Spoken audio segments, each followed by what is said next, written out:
Hello, folks. I'm Josh McGee, and welcome to another episode of the Gateway to Soccer Show. Thank you so much for tuning in. As always, man, does time really fly? We've basically made it to the last month of the World Football calendar in terms of the club circuit. Of course, the U.S. soccer seasons are in their infancy, and we have a lot to discuss on this week's episode, which is going to make it a great one. Also excited for my guest this week. I'm going to catch up with an old friend and see how he's doing at his new job. In terms of the home studio this week behind me, got a little St. Louis FC gear right here in honor of my guest this week. And over here on this shoulder, one of my U.S. jerseys, U.S. home jersey with the number 10 on the front in honor of the young man that I'm going to talk about here in just a couple of seconds. And wearing my Club Atletico St. Louis shirt, always supporting local soccer. Again, really excited about what we're doing on Atletico TV. You guys should definitely check that out when you have the time. So again, very excited for this week's episode. And like I said, I'm going to start off by talking about one Christian Pulisic. And I want to start off by saying this. A few months ago, if you can remember, we were going through a tough time with Christian Pulisic. He was very much struggling at Chelsea when he was on the pitch. Of course, sometimes he was hurt and couldn't be able to get back onto the pitch. People were wildly speculating, does he have to make a move from Chelsea? And I just want to say, I don't think what was taken into account at the time is that Christian Pulisic probably carries the heaviest burden of expectations of any U.S. men's national team player in its history. More so than Landon Donovan, more so than Clint Dempsey. Go through all the entire list, I would argue that Pulisic is under the most pressure. And things definitely did change when he went from that overachieving young kid at Borussia Dortmund to being the face of a country and making a big money move to Chelsea. Now, while there have been obstacles that have hindered his production this season, you think about the pandemic still, he's had to deal with a couple of changes in manager, and of course his overall health, something that he doesn't really have control over. The fact remains that Pulisic had failed to build upon the momentum from last season. Talks of him having to make a move away from Chelsea for the benefit of his career and for the U.S. men's national team were, I think, a little bit extreme, but at the time, at least they were warranted. He was extremely struggling, wasn't getting much time at all under Frank Lampard, and also when Thomas Tuchel originally came in, and the warning signs were definitely there. Even during that initial stretch under him, when Pulisic wasn't starting matches, Tuchel maintained the stance that Pulisic was going to have a big role with Chelsea down the stretch and preached patience when it came to opportunities. Not a lot of people bought it at the time, but as things stand right now, it looks like everything is falling into place once again for the winger. Pulisic opened the scoring in Tuesday's UEFA Champions League semifinal first leg matchup between Chelsea and Real Madrid, receiving a long ball over the top into the box, patiently waiting for goalkeeper Thibaut Courtois and the Madrid defense to commit before putting just enough power on his shot to squeeze it through into the net. It was Pulisic's second Champions League goal of the season and his first since Chelsea's 4-0 win over Krasnodar, which was the second match of the group stage. Long time coming for Pulisic, but here he gets his second goal in a pivotal match for Chelsea in the Champions League. Pulisic finished the month of April appearing in every match, including starting the last 5 Premier League matches, scoring 3 goals. He's also started the past 2 Champions League fixtures, the second leg quarterfinal matchup versus FC Porto, and this past semifinal first leg versus Real Madrid. Now, a combination of good health and consistent playing time has been there at different points in the season for Pulisic. He was just never really able to get any production during that time. Now, of course, it seems like he has full confidence in his body, and he has rediscovered his confidence in his ability to change games. And it comes at a very important time for Chelsea. The likes of Timo Werner and Kai Havertz are still struggling. You saw it in the Champions League match for Werner, and you've seen it over the past couple of months here for both those guys. Other guys from the Chelsea offense have kind of been frozen out, and they don't get as much time. So Pulisic has taken advantage of this opportunity, and it comes at a time when Chelsea need it the most. And I think this is something that we're just going to have to accept. Chelsea is never going to be a stable home for Pulisic. We have seen numerous amount of stars come and go over the years without a blink of an eye. That's just how that club operates. But this is the challenge that he needs. These types of opportunities and matches are only given to a select group of players every year. Do you really want him to miss out on that? Do you really want him to move back to a smaller club in Germany just because he would feel more comfortable? That would either be a lateral or a backwards move. You only want to keep pushing forward with his development. At Chelsea, despite the fact that sometimes he might be out of the lineup for a couple of different matches, as long as he stays healthy, which is an important thing, and he continues to impress and be aggressive in his game, he's going to get these opportunities in these high-level matches. It's not just about the exposure, it's about the development against the best, and that's something that him and the U.S. men's national team need from him at this point in his career. And I'll finish up with this scenario. Chelsea faced the prospects of a top 4 battle to the end of the season in the EPL to qualify for the Champions League next year, in addition to potentially 2 cup finals. That would be the Champions League and the FA Cup final, which they've already qualified for, which means Pulisic would finish the season up with plenty of time in big matches of opportunities to showcase himself on the world stage. And you got to think the way that he's been playing recently, he's going to be starting in pretty much all of those matches. If he is able to stay healthy and if he is able to stay on form and finish strong this season, while I said it's never going to be 100% stable at Chelsea, this should do wonders in helping him set up a future at that club, and a good future at that club can only do wonders for him, his career, and for the U.S. men's national team. So selfishly, as a Chelsea fan and as a U.S. men's national team fan, it's been a joy to watch Pulisic rediscover his form this late on in the season. And his goal this week was huge because thanks to Pulisic, Chelsea are able to take a slight advantage into next week's second leg versus Real Madrid, who got a goal from Karim Benzema in the 29th minute. That was the equalizer and ended up being the last goal of the match as it finished 1-1. Chelsea began the match on the front foot and should have scored earlier when Timo Werner had an open look inside the 6-yard box, but he put his shot straight at Courtois, who was able to make the save. Benzema's goal came 15 minutes after Pulisic's opener when he collected a header from the back post and was able to smash home his shot into the roof of the net with his back towards goal. The match was a physical affair played under the pouring rain, with 5 Real Madrid players earning yellow cards. Eden Hazard came on in the second half versus his former club, but he was unable to help Madrid search for that second goal. This match, like I said, pretty physical. The conditions were tough, but in the end, I think it was a just result for Chelsea, who were, I think, the better side, especially in those opening few minutes. Pulisic was really the only guy, unfortunately, for Chelsea on form. You had that Werner miss, which was really bad. None of the other offensive players could really get going. They made a few second-half substitutions, like Hakim Ziyech and Reece James, but they were unable to help get that second goal for Chelsea. But in the end, when you're the away side in that first leg, you just got to get on the board. You got to get one of those away goals. They have that small advantage with them. Madrid are going to have to come out and play more aggressive in the second leg as they search for their first away goal. So again, I think Chelsea did enough here to get that advantage. We'll see how things look in the second leg. Is Sergio Ramos going to be back? We know that Dani Carvajal got hurt in this match. He's out for the season. How's Madrid's defense going to look? Are they going to play a little bit better? Because they really struggled with Chelsea's kind of counterattack and some of those long balls over the top. But in the end, Benzema, he is their talisman. He was able to get on the board. If he can get a little bit more help in the second leg, I bet you Hazard starts. Now that he's kind of healthy, he's made a few substitute appearances. I guarantee you that he's going to have a large role to play in the second leg next week. But still very exciting, still a very close tie. But in the end, Chelsea had that small advantage thanks to Pulisic, and we'll see how things go next week in the second leg. The other Champions League semifinal matchup had much more drama in it. On Wednesday, despite leading for most of the match, PSG completely unraveled during a 13-minute span in the second half as Manchester City came away with a crucial 2-1 victory in France. PSG struck first in the 15th minute when their captain Marquinhos headed in a corner kick. Outside of a Phil Foden attempt, Manchester City weren't really able to create many chances in the first half as they were having trouble dealing with PSG's counterattack, of course, the duo of Kylian Mbappe and Neymar. In the second half, they were more aggressive, and it paid off in the 64th minute when they created a goal really out of nothing.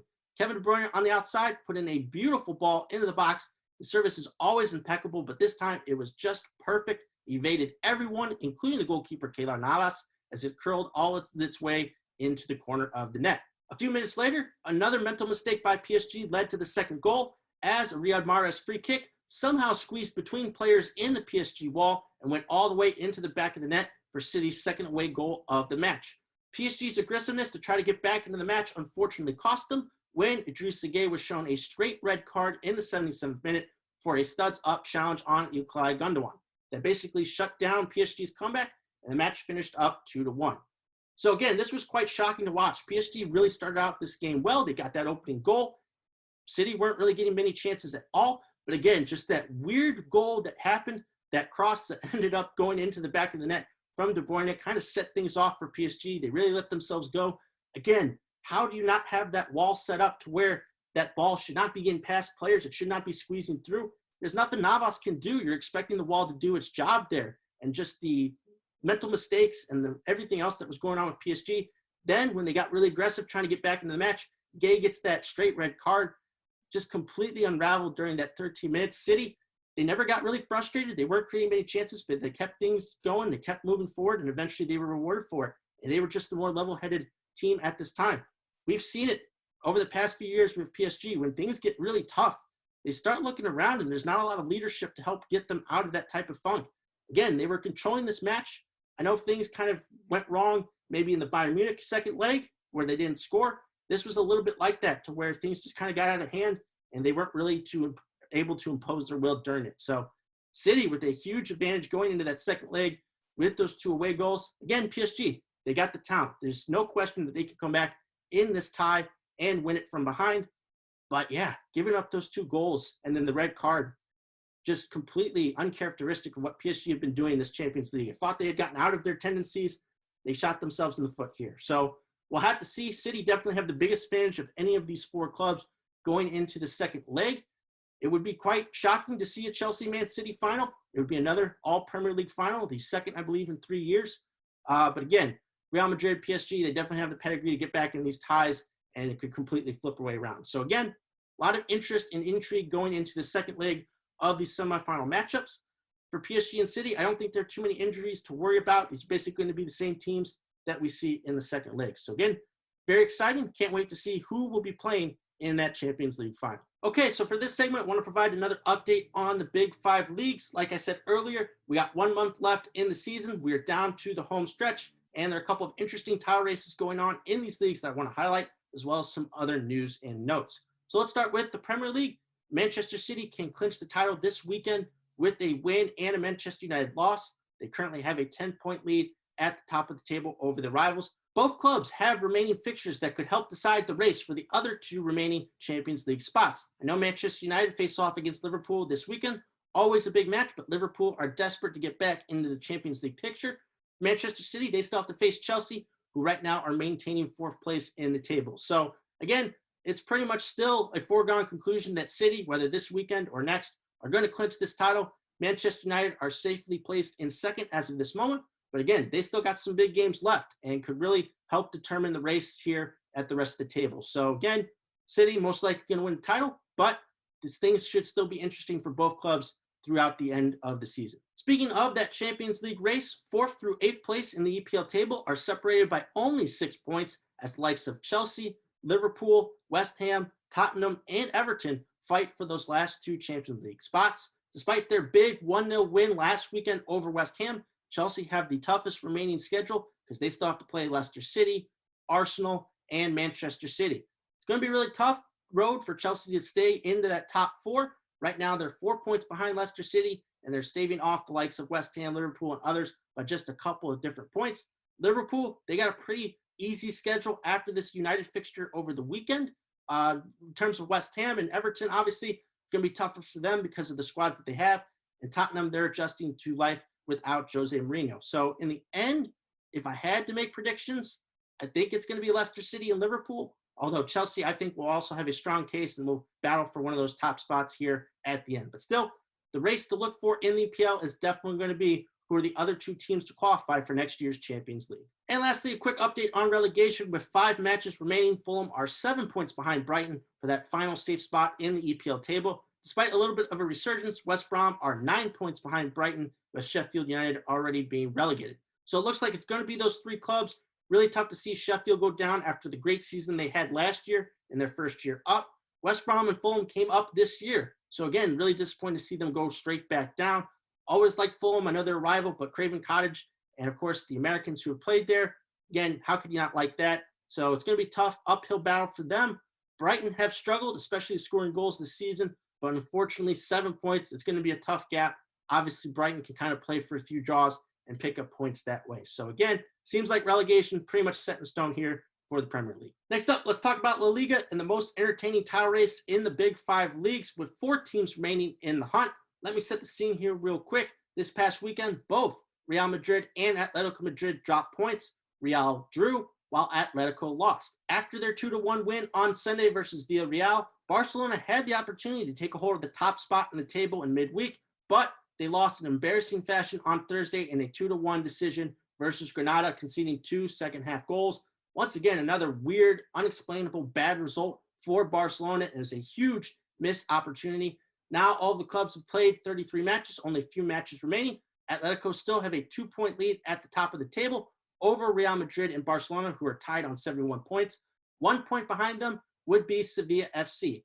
All 4 clubs have already clinched the Champions League spots in La Liga, so this is the last thing to decide up there at the top of the table. Not this weekend, but the following weekend will be huge in determining who will win the La Liga title, and that is when Barcelona will face off versus Atletico Madrid, and then the following day on that Sunday, Real Madrid will face off versus Sevilla FC.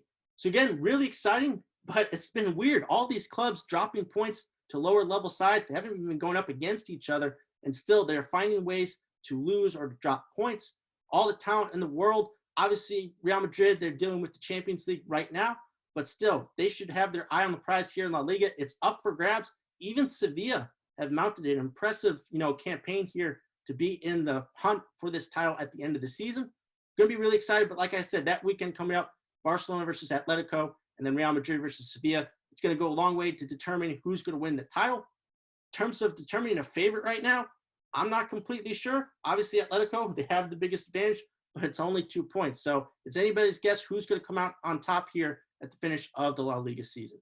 Okay, let's move on and talk about the Bundesliga, and let's start off with a couple of managerial changes that will be implemented next season. Starting off, Bayern Munich announced this week that current RB Leipzig manager Julian Nagelsmann will be their next man in charge after having agreed to a compensation package for him with Leipzig. Nagelsmann, one of the hottest names in world football. He's only 33 years old, a rising star. Really excited to see what he will do with the talent and resources already there at Bayern. That, of course, means that Leipzig need a new manager for next season, and it looks like they're going to go a little bit in-house here with RB Salzburg and American manager Jesse Marsch. Really excited for Marsch to get this opportunity. He has also risen steadily in his career up to this point, now getting to be in charge of one of the top clubs in the Bundesliga who are going to qualify for the Champions League next year as well. So again, really excited to see what Marsch can do at Leipzig. This, of course, also ties into what Bayern are doing, as they are just 1 win away from their 9th straight Bundesliga title. They got an opportunity here this weekend to clinch it.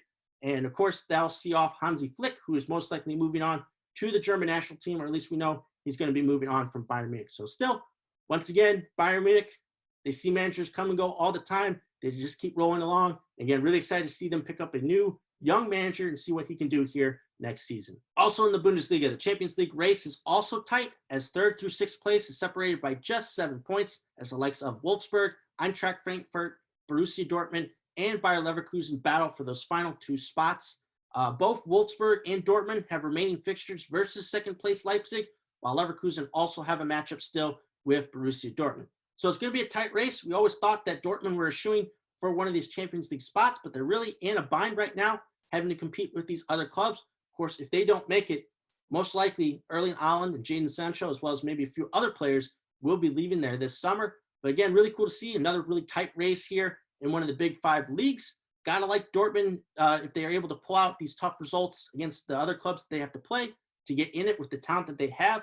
But someone like Frankfurt has also been playing really well as of late. Of course, also with Wolfsburg, who I think are currently in 3rd. So it's going to be a good finish to the Bundesliga season here. And we'll have to see who joins Bayern Munich and Leipzig with those other 2 Champions League spots. Next up, Serie A, where the title race, it seemed like, was going to go down to the wire to the end of the season. But over the past couple of months, we've seen one team rise above all of the rest.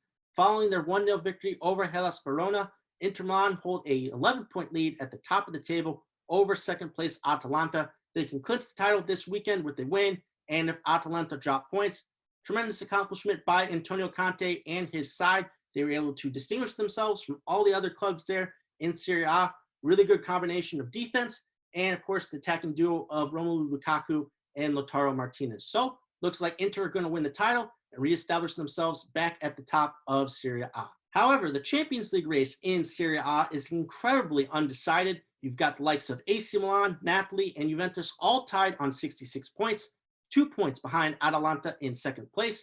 In terms of the toughest road left, it's got to be Juventus, led by Cristiano Ronaldo. They have remaining fixtures versus both Inter and AC Milan, as well as fixture versus Atalanta. So it would be a huge shocker. Cristiano Ronaldo and Juventus might not qualify for the Champions League next season. Would be an utter disaster after they were embarrassed by FC Porto here in this season's tournament. They don't qualify there. Would be an amazing story. I would have to think that club legend Andrea Pirlo would be sacked. They'd have to find a new manager. And yeah, who knows what the future could hold for Ronaldo if he's unable to qualify with Juventus for the Champions League. So that's definitely a big story to follow.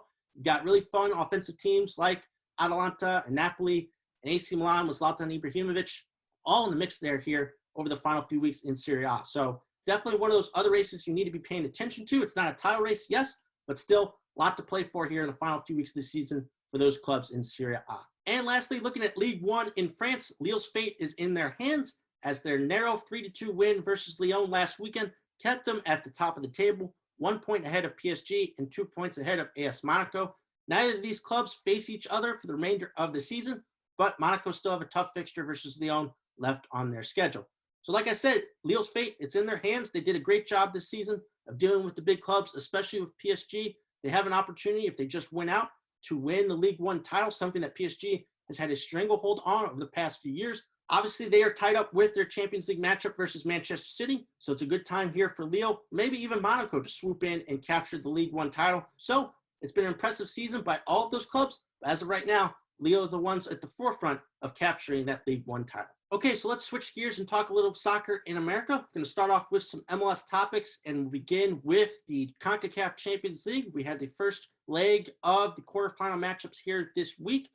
Interesting performances by the MLS clubs, but of course the strongest performance has to be the Philadelphia Union, who crushed Atlanta United in Atlanta 3-0. Very impressive performance. It seemed as though after that first goal went in, Philly were able to take advantage of Atlanta getting stretched out a little bit, and they were able to hit them on the counter. Very impressive performance there by Philly, who haven't gotten off to the best start here in MLS in the regular season, but very impressive here in this CONCACAF Champions League performance. Elsewhere, disappointing result for Toronto FC. They were beaten 3-1 by Cruz Azul, who got 2 goals off set pieces. Some really bad marking in that match for Toronto, put them behind severely, and it looks like most likely Cruz Azul are going to advance to the next round. Elsewhere, Monterrey came away with a 2-2 draw in Columbus versus Columbus Crew SC, despite a fantastic performance from Lucas Celerayán. And then lastly, Portland Timbers were able to salvage a 1-1 draw at home versus Club America, thanks to a 97th minute penalty after a wild and crazy sequence in the box. Bodies were flying everywhere, and eventually referee, I think, either spotted a foul or a handball in the box, and that is what led to Portland's goal. So they were able to salvage a draw there. But other than the Philly result, which was against an MLS side, the MLS sides fell short here in the first leg versus Liga MX clubs once again. That's obviously been the story over the past few years in the CONCACAF Champions League. Columbus and Portland, though, were able to get draws, so obviously one goal on the road can change everything and put themselves back up. But I definitely think Toronto FC are out based on that result from the first leg. So potentially it could be Philadelphia Union who have all the hopes here of the MLS clubs and MLS fans in the CONCACAF Champions League. But still, Columbus and Portland are still in it. We'll have to see next week when the second legs come around if they're able to put forth enough of an effort to overcome those clubs. It's going to be really tough, especially for Portland against Club America. We'll see if the MLS champions Columbus have an opportunity to take over Monterrey there in that tie. But still, very entertaining quarterfinals there in the CONCACAF Champions League. Next up, diving into some MLS Week 2 results, Javier Chicharito Hernandez was once again the savior for the LA Galaxy, scoring a hat trick in their 3-2 win versus the New York Red Bulls. Chicharito is now the MLS leading scorer with 5 goals to start the season. This has been an amazing transformation. Obviously, had a terrible inaugural season in MLS, only scored a couple goals. Now up to 5, 2 goals in the first match and a hat trick here, leading the Galaxy to a victory. Needed it because they blew the lead a couple times in this match, but he was able to get that third goal, just being in the right place at the right time, making the correct runs, being in the best positions, and finishing off his chances. So again, bodes well for the Galaxy going forward if he's going to stay in this type of form. If he's able to put up, 20, 25 goals or something at the rate that he's going, could make the Galaxy much better contenders than they were originally predicted to. So again, just kind of really cool to see Chicharito becoming a star once again here in MLS, and we'll have to see going forward how the rest of his season is going to play out. Some other results from the past weekend, you had LAFC and Seattle Sounders FC play to a 1-1 draw. LAFC were without Carlos Vela and Diego Rossi, so really tough to analyze that club right now without their 2 best players. Austin FC picked up their first win in franchise history, beating the Colorado Rapids 3-1.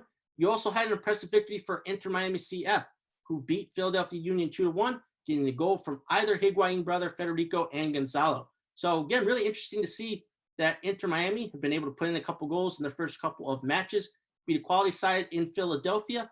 You had Austin FC getting on the board and some other cool results throughout the weekend as well. Some teams struggling early. FC Cincinnati, once again, But Minnesota United FC, winless in their first couple of matches, kind of surprising there. They're going to have to get things going here over the weekend. So very excited going into week 3 here. A lot of interesting matchups, but of course, again, focused in on another Seattle Sounders match, but that's because they're playing the LA Galaxy. So seeing Chicharito and how unformed he is, now going up against one of those top Western Conference contenders, we'll see how things go. But again, some really interesting results. Going to see if some teams can get out of the funk that they are currently in. You also got some other interesting matchups. I believe Montreal and Columbus are going up against each other. Montreal have had a very good offensive start to the year. A lot of intrigue going into week 3 here in MLS. All right, next up, let's talk some women's soccer. Going to start off in the Champions League as they are also at the semifinal stage of that tournament. In the first leg, really cool moment. U.S. women's national team and PSG defender Alana Cook canceled out Barcelona's Jennifer Hermoso's opener as those two clubs battled to a 1-1 draw in France. Elsewhere, Bayern Munich got a goal and assist from Hannah Glass as they were able to beat Chelsea 2-1 in the first leg in Germany. So a couple of interesting results in the first leg. PSG and Barcelona battling it out. Neither of those sides has won the Champions League before. And again, really cool just to see a U.S. women's national team player scoring on that big of a stage. Bayern Munich and Chelsea. Bayern were able to take advantage of a mistake from Chelsea goalkeeper and maybe some other mistakes in that match to take an advantage there. Chelsea definitely think they can play a lot better, get more production from their big 3 up top. And I think they'll put up a good fight there in the second leg. So both those ties are still close. And if you're feeling up to it, I believe the second legs happen this Sunday at 5 a.m. and 6:30 respectively. If you're there that much into it, get up or at least check out the highlights of those matchups in the second leg and see who will be advancing to the Champions League final there in women's soccer. Okay, it's time for an update on the NWSL Challenge Cup. We are in the final week of that tournament, and we already know one of the participants in the final coming up on May 8th. And that would be Portland Thorns FC, who clinched the top spot in Group West, going a perfect 3-for-3 in their matches so far with 1 remaining. They've just been completely dominant. I think they've scored multiple goals in every one of their matches. Going to be a really tough task for whoever faces off against them in the final. And that is yet to be determined because New Jersey, New York, Gotham FC dropped points in midweek versus the Washington Spirit in a 0-0 draw. So that top spot in the Group East is still up for grabs. Tomorrow, the North Carolina Courage face off against the Orlando Pride, with the winner having an outside chance of topping the group should Gotham FC lose on Sunday to Racing Louisville FC. Been a couple entertaining matches from this past week, a lot of goals being scored. North Carolina Courage have been very impressive, especially offensively. I think Dubina has been one of the best players so far at this tournament. They've got an opportunity, more so especially than the Pride, to overtake Gotham FC. If they win, they'll be 2 points ahead of Gotham, so they would need a win versus Racing Louisville to hold on to that top spot. In terms of Orlando, they can only tie Gotham on points if they lose on Sunday. Of course, then I think it'll come down to goal difference. So again, very exciting, still a lot to play for in the East, but they will all be playing for the right to play the Portland Thorns in the final coming up here on May 8th in the Challenge Cup. The other big news from the NWSL this week was the announcement of the schedule for the upcoming regular season. The 10 clubs will compete in a single table, playing a total of 24 matches. The league will not break for the Tokyo Olympics and will be completed on Halloween. The top 6 clubs will enter the playoffs with the number 1 overall seed earning a first round bye. So yeah, pretty straightforward. Going to be really cool to see how these teams compete in a single table, even amount of matches, and we're going to have to see who can translate their Challenge Cup success into regular season success. But yeah, we're going to get a lot more matches obviously here than we did at the Challenge Cup. It'll be a better way to analyze these clubs and see who really is at the top of the NWSL. Okay, so let's get into some USL Championship talk. And before we get to the action out on the pitch, we've got to talk about a couple of strange coaching changes that came from a couple of the clubs here from this past week. It started with Oakland Roots SC, who haven't even played a match yet in the USL Championship, and they have already mutually agreed to part ways with head coach Dario Pot. Sporting director Jordan Farrell has assumed interim coaching duties. Even more shocking, already having played 1 match into their season, Louisville City FC announced that they had mutually agreed to part ways with head coach John Hackworth, who helped lead the club to back-to-back appearances in 2018 and 2019 in the USL Championship final, as well as the Eastern Conference final last season. Club technical director and first assistant Danny Cruz will assume interim coaching duties for the time being. So let me first start off with Oakland. Again, really strange decision. They haven't done anything yet. They haven't played a single match in the USL Championship, and they're already getting rid of their head coach. Who knows what's going on behind the scenes? It seemed like a really cool project to be a part of. Who knows if it's more on the club or the coach? Haven't really seen much to it there. The Hackworth announcement was completely shocking. Obviously, this guy's been tremendously successful Louisville have been tremendously successful in the USL. They got that brand spanking new stadium that they've been able to play in. Great culture there. Why would you want to leave? It's got to be either something behind the scenes, relationship between him and the club. Again, I don't see how that could happen. They've been so successful and they've been at the top of the league for some time now. It's got to be moving on to a bigger and better coaching position. Speculation has been maybe with Charlotte coming into MLS next season that he is their guy, potentially maybe a move to Europe. There's obviously been some movement already here at the end of those seasons with some coaches making some changes. Who knows who was able to identify him as their next coach, but I think that's what's got to be it. Again, I don't really see how things could have gotten this bad to where they have to mutually part ways. Already gotten into the season. They already won their first match. Seems like things were going good. There's a lot to like about that Louisville situation, even if you put away them potentially moving into MLS. What they've got going in the USL Championship is already fantastic. So you have to assume that Hackworth is going to get a step up here with whatever coaching position he gets next. My favorite would be Charlotte, but we'll just have to see going forward where he lands. But again, very strange beginning here to the USL Championship season. A couple coaching changes that make not a lot of sense on paper. So we'll just have to see how these stories develop, and hopefully these clubs can still have good seasons moving forward. In terms of action on the pitch, like I said, we had a couple of matches from last weekend. Louisville City FC began their season with a 2-0 victory over Atlanta United 2, getting a brace from winger Paulo Di Piccolo. Elsewhere, former St. Louis FC midfielder Joaquin Rivas scored twice for FC Tulsa as they were able to defeat their rivals Oklahoma Energy FC 3-1.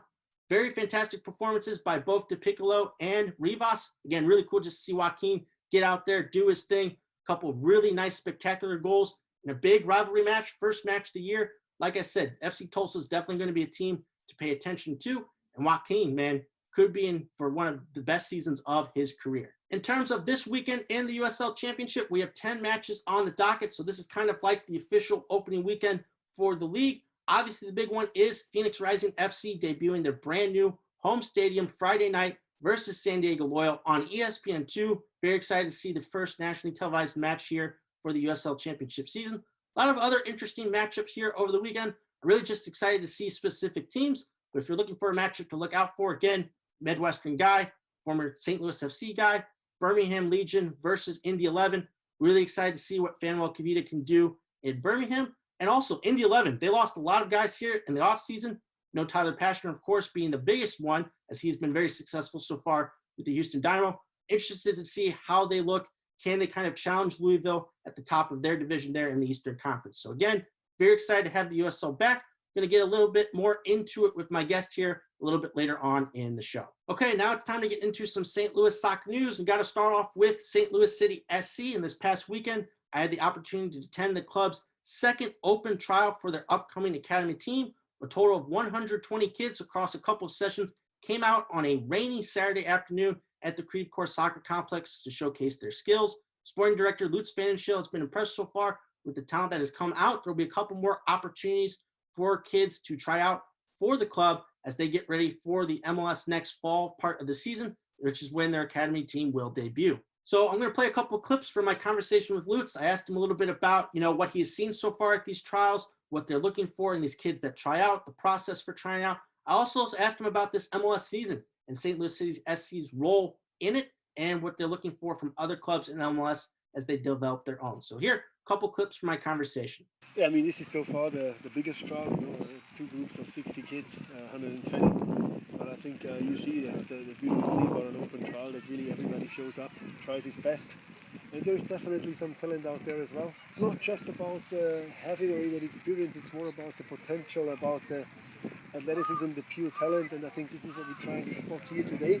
It would be unfair to just simply focus on certain skills in such a short moment of time. We're talking about 90 minutes training here, so it's more or less getting an overall view over the general skills, and then we can move the most talented boys into the next level. It's still an ongoing process. I believe a lot in an open door policy, so you're never really out. There is always an opportunity to come back in. And if we missed out on a kid for whatever reason, COVID, unable to travel, there is always a way to be seen, to be scouted, to come back into the system. For us, it's not so much really to look at the other teams, what they do. We have to create our own style, our own philosophy, our own identity. We want to have a bit of a reflection of the Midwestern lifestyle and the Midwestern philosophy, and this is what we're also trying to do. We want to be as young as possible also in the MLS. We want to be seen as a development team. Right now it's too early to select certain players. We're trying to get a good overview and a good balance over the market, but we will not make any decisions yet. So I'm going to put up some more pictures and clips from the trials as I talk here. It was great to talk to Lutz and pick his brain about what's going on with this process. It was really interesting to see. It wasn't as intense as I thought it was going to be. It was really just an opportunity for these kids to get on the ball, showcase some of their skills. You had a shooting drill going on. You had a couple of kids, playing in a 7v7, like short-sided scrimmage, but it was really just a cool chance to see what these kids could do. Obviously the conditions weren't perfect, but everybody made the most of it. And yeah, it's just kind of really cool to see the open door policy, like Lutz talked about, in terms of players having an opportunity to try out for this team. I think that's the biggest thing going forward is, can this team be as St. Louis as it possibly can be? Can it get kids from all areas, kids who have played at the club level, high levels of soccer before, all the way down to kids who haven't had those opportunities, who have been unable to latch on or maybe financially support their soccer dreams, and have this opportunity here to openly try out for the academy team. So again, going forward, got a couple more dates, but this is an exciting opportunity. And again, these are going to be maybe some of the players that wear that St. Louis City SC crest for the first time in club history as they compete in MLS Next. And again, going forward, this type of process will spread to other parts of the academy structure, as well as potentially maybe into the first team. So again, really cool opportunity provided by St. Louis City SC for me to come out, kind of see what they've got going on. Again, just really cool to see the process for what the tryout looks like. And hopefully going forward, there'll be more opportunities for kids to try out and be a part of St. Louis City SC. Next up, this was really just a cool story and a great showcase as to why St. Louis is such a great soccer city. After an impressive preseason and with a little help from St. Louis FC fans, Forward Madison FC announced the signing of midfielder Audie Jepson for the upcoming season. Jepson is a Wisconsin native and missed all of 2020 last year due to a meniscus tear. So Jepson is, of course, a former St. Louis FC player. It was just a really cool thing to see online. All the fans, the St. Louligans, lead the charge in pushing for Madison to sign Jepson, which they were able to announce this past week. Jepson now getting to sign for his local team where he's from in Wisconsin, bounced back from that injury in 2020. Really cool thing to see. Again, everybody get behind him and just kind of that relationship that you have there with Forward Madison FC, who again, not just in USL League One, are a great operation in terms of all of US soccer, what they're able to do through social media, through promotions, and also, they're a pretty darn good team to boot as well. So it was really cool to see this movement to get another former St. Louis FC player signed with the professional club. Great, happy for Audie and looking forward to see what he can do this season up there in Madison. And last but certainly not least, the biggest soccer match this weekend, at least from a St. Louis perspective, the SLU women's soccer team begin their NCAA tournament run tonight when they take on Washington at 6 p.m. in North Carolina. This will be the first ever meeting between the two schools. Washington is coming off of a very impressive 3-0 victory over Liberty in the first round. Again, very exciting opportunity. Good luck to the SLU women's soccer team, who were dominant in the A-10. They were able to win the A-10 postseason tournament. And yeah, they were able to get that bye. Hopefully they'll be able to utilize that to their advantage. Obviously, first time meeting versus Washington. Going to be interesting to see how they adjust and how they game plan for this, but still very excited to see what they could do. It would be really cool to see them win a match or two and get to go up against North Carolina, who is in their part of the bracket. That'd be just an amazing opportunity for them. It would just be really cool to see how they stack up versus one of the premier programs in all of college soccer. So again, good luck to SLU women's soccer. We'll be watching, and we'll have to see how far they can go here in the NCAA tournament. So for my guest this week with the USL Championship in full swing, we wanted to talk to someone who is well connected with the league and also catch up with an old friend. Hope you enjoy. Well, I'm excited to be joined by my guest this week. He is the former communications manager at St. Louis FC, is now currently social media coordinator with the USL. Tyler Tetzlaff, thanks for joining me on the show this week. Yeah, thanks for having me, Josh. Good to reconnect and see your face and catch up on all things going on. Well, it's awesome to catch up with you again, man. We've just been talking. You've just recently moved down to Tampa, Florida, to start up there in person with your new job with the USL. You've been on the job here for a couple of months now. Just want to start off by asking how things have been going. Yeah, things have been going great. When I first applied for the job, the way I looked at it was a good opportunity for me to specialize in something. So my title is social media coordinator. So heavily focused on the social media side, managing the day-to-day of the accounts, primarily the championship, but also USL HQ. And we have involvement on other, league-wide initiatives with the different accounts. So for me, it was really exciting to kind of jump into something that wasn't so PR communications focused and really specialize in that social media side of things. And so, yeah, I started remotely at the new year and then just moved to, we're technically in Clearwater right across the bridge from Tampa this past weekend. So excited to get our lives unpacked and get settled. But so far it's been great. So I was going to actually talk to you a little bit about that, because when you were at St. Louis FC, even though your title was communications manager, you wore a lot of hats and you did a lot of things. Only a part of it was social media. Now you get to focus it on here with social media. I think people have this assumption that, oh, you just tweet or you post Facebook videos, you do all these other things. But what other specifics or some of the behind the scenes stuff that you do that people don't realize actually go into social media work? Yeah, it's kind of night and day from St. Louis FC, like you mentioned, wearing a lot of hats, jack of all trades, maybe a master of none, you could say. But it was good experience because you get to do a little bit of everything. And I had a very talented team of people that I worked with at St. Louis FC, especially the video and photography stuff. Whereas the USL, it's just a little bit more resources. So there's actually 3 people that are on the social media team. There's a manager and a specialist, and then myself, the coordinator. So it's nice kind of being able to rely on each other and not feel like you have to be on call 24/7, because with St. Louis FC, if something happened, if news broke, not only was I writing the press release and then posting it and emailing media people, but then I had to put it on social media as well. So now it's like more focused, more specialized, and I'm really enjoying that. So yeah, it's really just a lot of sharing news. Obviously, as the league is getting going here with the season, a lot more stuff is coming in during the off season. It was focusing more on league-wide initiatives. Definitely, Black History Month, we did a lot for that. Women's History Month, we did a lot for that. So just kind of coordinating assets and talking to people and just making sure we can share voices throughout both the season and the off season. And I got to be honest and probably assume that in terms of this job, going from, doing stuff for one specific team and getting to see all the different behind the scenes aspects of that, getting to be a part of a club, transitioning to a league, full of clubs, that's got to be a little bit of an eye-opening experience, right?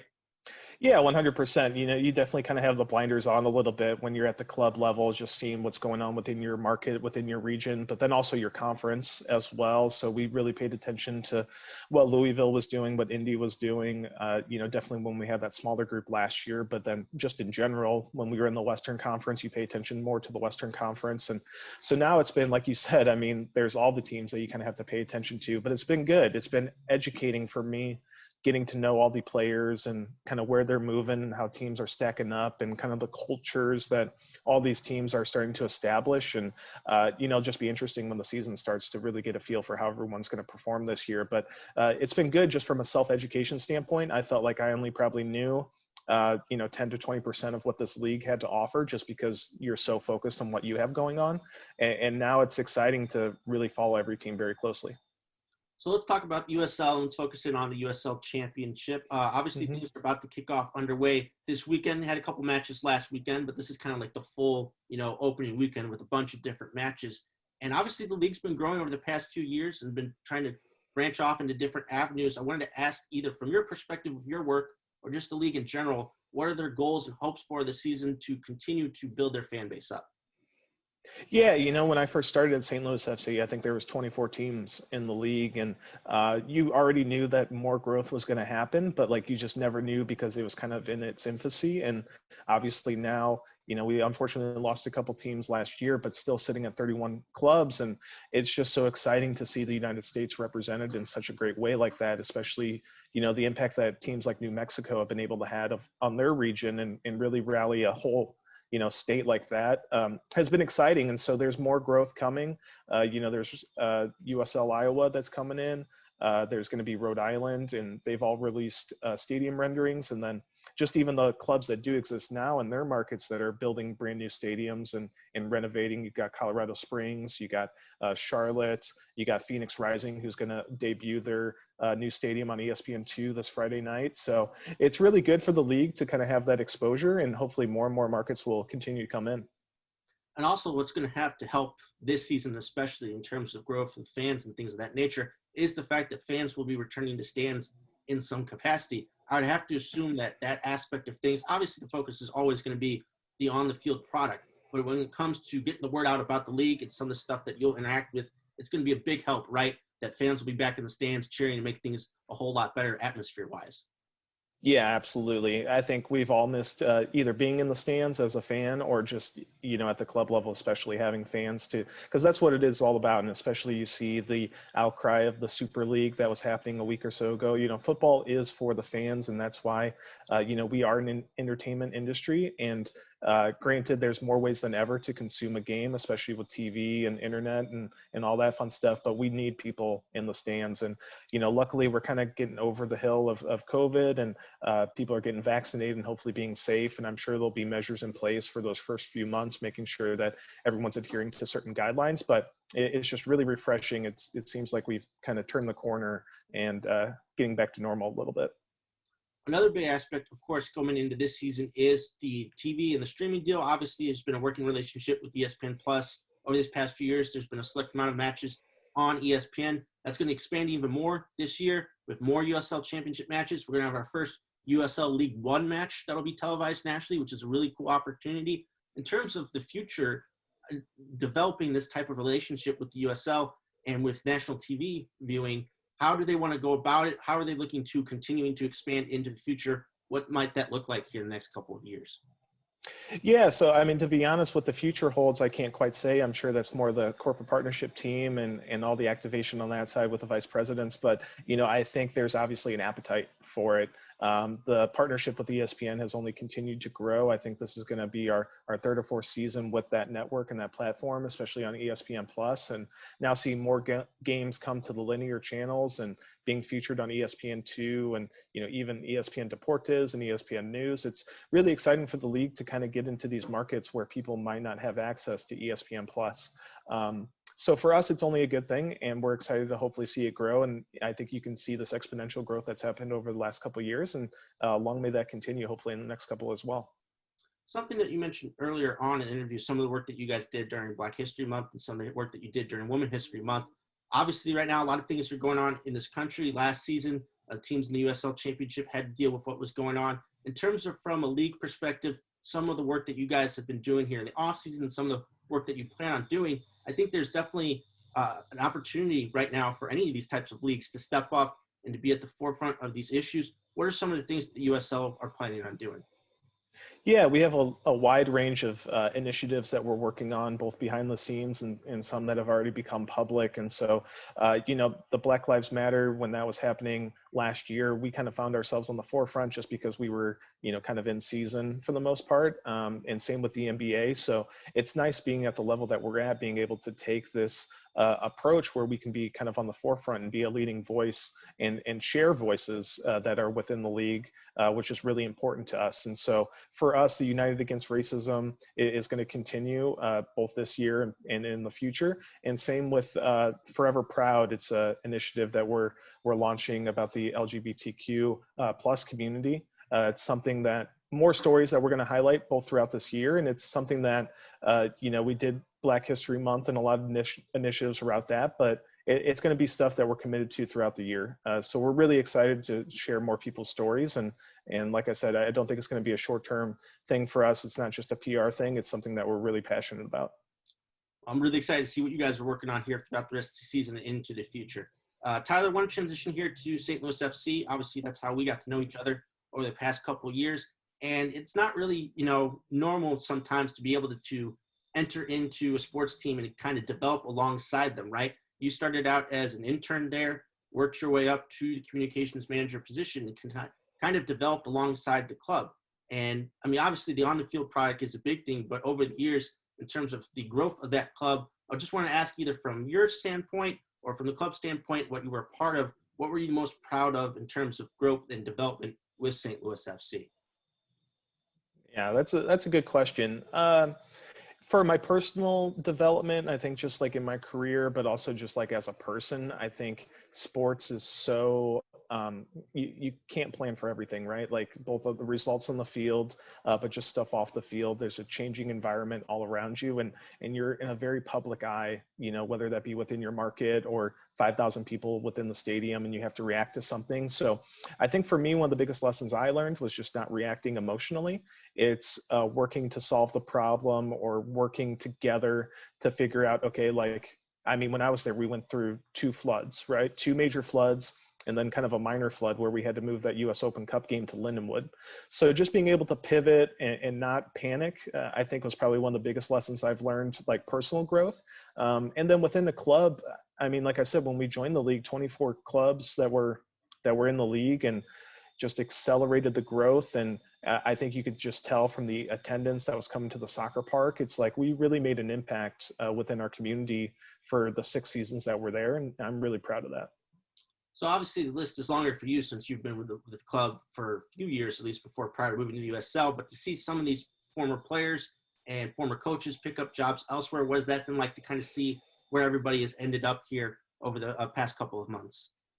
Yeah, it's been super exciting. It makes me really happy. Like I just saw Max Rogers got hired. Our former assistant is now with Indy 11, which is awesome. I stayed in touch with him and a handful of the guys definitely throughout the off season, just seeing how they're doing, if they're able to find anything. And same with our coworkers as well, just, where they've landed, if they found jobs within St. Louis or if they've moved. And for me, it's just a major relief because you never want to see people, lose their jobs and go through hardships, especially when you're so close to them throughout the year. And, some of those players we've been with for 5 or 6 years, like Sam Fink, and some of the guys were brand new last season and they had to navigate COVID with us, and they were just so great to work with in a very uncertain time.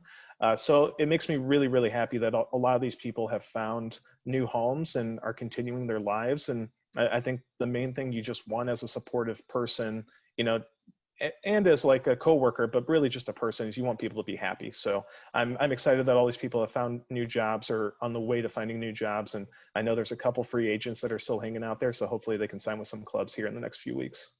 Most definitely. All right, Tyler, I'm going to get you out of here on this. You're a soccer fan at heart anyway, but I want to talk a little bit about the USL. Like I said, it's kind of like the official opening weekend with most of the teams getting underway in their first match. Obviously, you've had experience over the years following certain clubs that have played St. Louis FC. But I want to ask you just in general, some of the things that you're excited about for this season, some of the clubs that you've worked with already through your work that you've gotten to see a little bit about what they do and some of the things that they're excited about, what you're interested in. Yeah, I think it's going to be a really good year for the league, especially because hopefully we'll have some momentum and a little less disruption with COVID and everything. So it'll be interesting to see a full slate of 32 games played. For me in the East, you always pay attention to the perennial, title contenders. I think Tampa Bay, Louisville, and Indy are going to really make a strong case this year. I also really want Birmingham to do well because Fanwell obviously ended up there. And same with Pittsburgh and Todd and Cicerone and Dequa.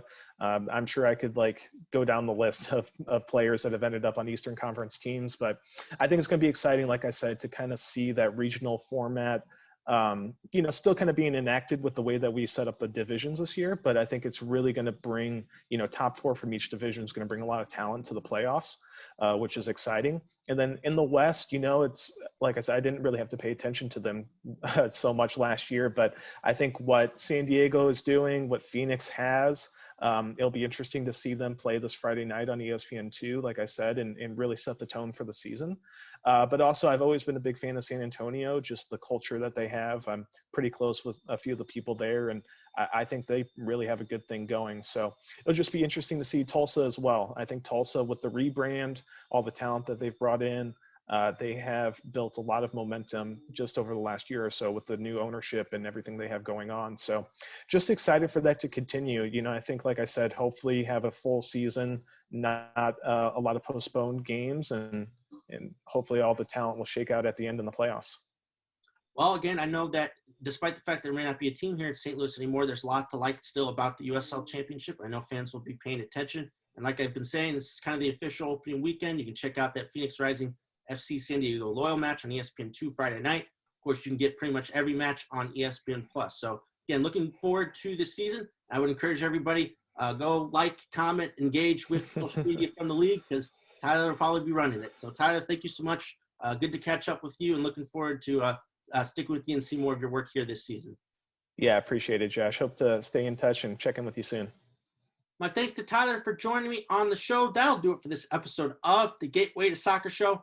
Thank you so much for tuning in. As always, don't forget to like, comment, and subscribe to my YouTube channel. Feel free to engage me on social media as well. Talk a little bit about some of the topics that I've brought here this week. Also, don't forget to go and check out Atletico TV. We got a brand new episode, great tactical breakdown of some of the things that Luis Swisher is doing, the St. Louis FC Academy under-19s, as well as the introduction of a brand new member to our team. You don't want to miss that. So again, we've approached here the month of May, going to be fast and furious. The end of the season's here on the world football schedule, and of course, U.S. soccer teams and leagues going into full swing. So again, very excited here over the next few weeks, some of the soccer that I'll get to cover. So thank you again so much for watching. I'll be back here next week with a brand new episode. Take care.